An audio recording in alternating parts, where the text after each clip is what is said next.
Hi guys, and welcome back to the channel. As you can see, I'm still over here in Frankfurt at the Sinn HQ, and it does have its definite benefits being here. The simple fact is, look what we have for you here. These are the brand new Sinn U1 SL models.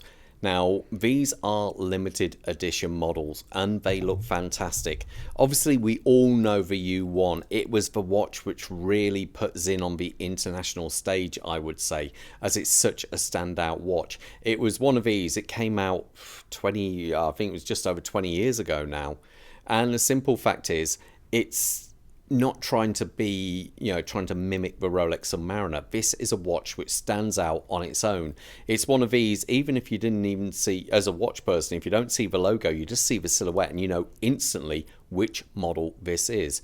Well, what we have here is their interpretation, because I think it was about a year ago, the U50 released a full loomed dial model. I was lucky enough to review one at First Class Watches of Kenilworth, and I absolutely was smitten by the watch. Now obviously they've done that with the U1, and we have two examples. There are only 300 of these being made worldwide. Now price wise of these, the full bracelet option here is 3,410. The silicon, I believe, is 3,270, and the textile strap, which I tell you what, I really wasn't sure. I didn't think I would like the textile strap one, but it really does work on this watch. And this one is coming in at 2,950. Let's talk sizes first. We are talking a case size of 43 millimeters, a bezel size though of 44, a thickness of 14.7 mil, and the lug to lug, so the longest point across the body of the watch, is a smidge over 50 millimeters. Now the dial is classic U1 with these Lego hands. They just look absolutely superb. I say it took me so long to like these. It was one of those, it wasn't really till the U50 came out, but I really liked these hands. And these hands in particular were what I used on my clock I had to make at university. I did a Lego style copy of the Sinn U1 White, and I just really like this handset. I think it looks so good. I love the way it interacts with the actual hour markers on here. Now, obviously, when it goes over the quarter hour markers, it blends in seamlessly with the edge.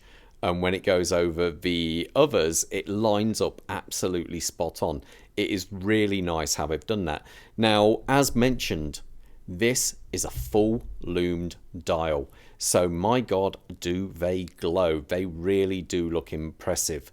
One thing was quite funny though, when I first got this watch to review, I shined a UV torch on it for a little bit, left it for a second, and when I moved the hands, realised it left like a shadow on the hands. It actually took a little bit of time to get to remove, so I had to put UV light on there again just to kind of remove that shadow. It was quite funny.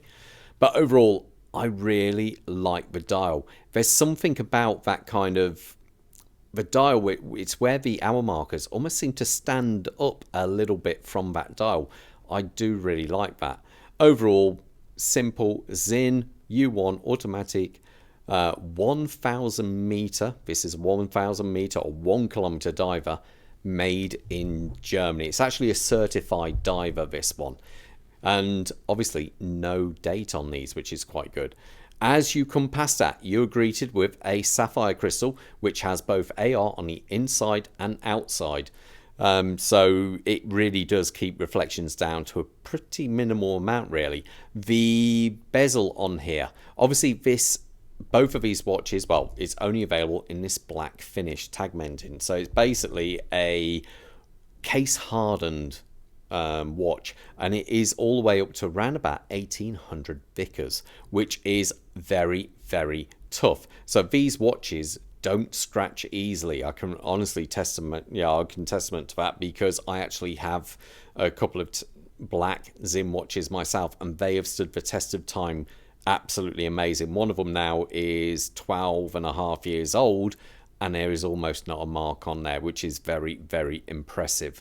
So anyway, the bezel, these are machined out, so they do have a bit of depth to them, so they won't just rub off. Obviously you have the Lume marker up here that glows nicely, and to purchase it, it's nice and easy. It is a 60 click bezel, as you can see here, so each movement of that is 1 minute. Is there back play? Of course there's a bit of back play. This is the U1 after all, that's part of its charm, I'd say. So yeah, but it goes around nicely, no problem. Let's wind that back. Does it line up? Well, that's a bit of a silly question, isn't it? Of course it does. It also features their captive bezel system, so it's a bit hard to see, but there's small screws around here. Now that not only locks it in place and makes it a bit harder to actually, if you were to bash this against some coral or more than likely a door frame, this bezel won't just suddenly pop off like it would on so many other watches. It actually has a ring around the inner side, and as you screw these screws in, it applies a secondary ring which locks into position. Also, as a watchmaker, it makes it a lot easier to remove that bezel when need be. You leave the one up here as it is, and you just back out the other ones. You don't take them all the way out, and that enables you to actually take off the bezel safely and easily. So that it just makes it a lot easier. Now on the side of this case, it's quite a simple case really, but it just works nicely.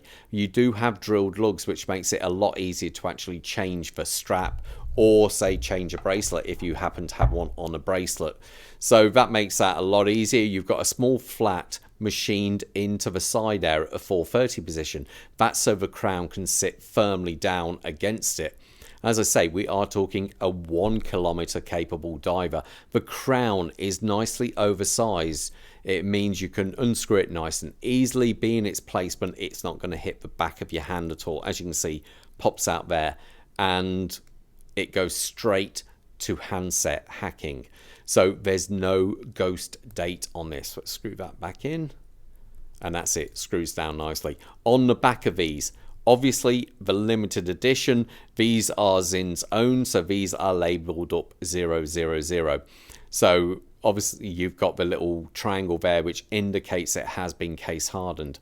Now underneath there is the SW200. To be fair, I put one of these on the time grapher earlier. I think it was probably a fraction over 6 seconds, I think it was, can't remember exactly, but to be fair, these are fresh off the from a showroom floor, so I dare say that might get a little bit better over time. Not that it's bad in any way.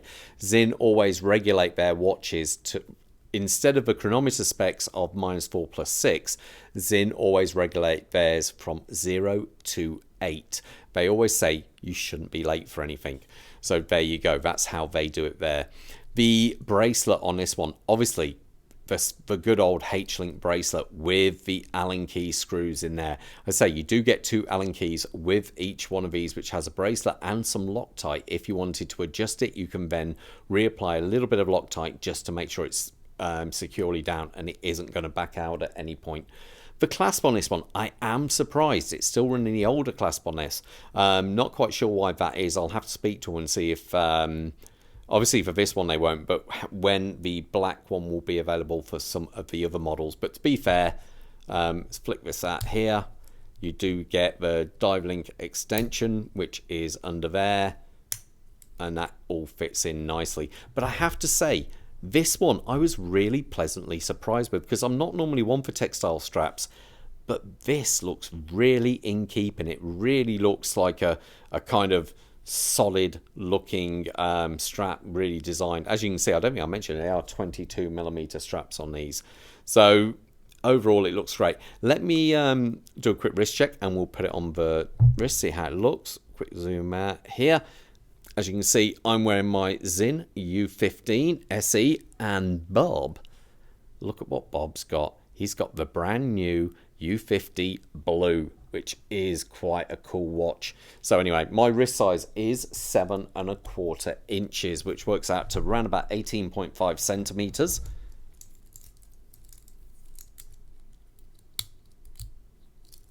And that is it on my wrist there. It is a bit of a beastie, isn't it? I've got a U2 at home in black, so that's about the same. Yeah, that's the same size. This, if anything, it's a little bit thicker. but it just looks a beast. Let's do the textile strap, see how that one looks. Let's just do this, try not to knock the camera. Overall, I just think I've got a bit of a thing now for the black watches from Sinn. I think they do look really, really cool. I think the textile strap is possibly the one to go for. I really quite like it. I think with the black hardware as well, it really does look the part. Anyway, guys, you let me know which one you prefer, but most importantly, you'll stay safe out there. Take care. Bye.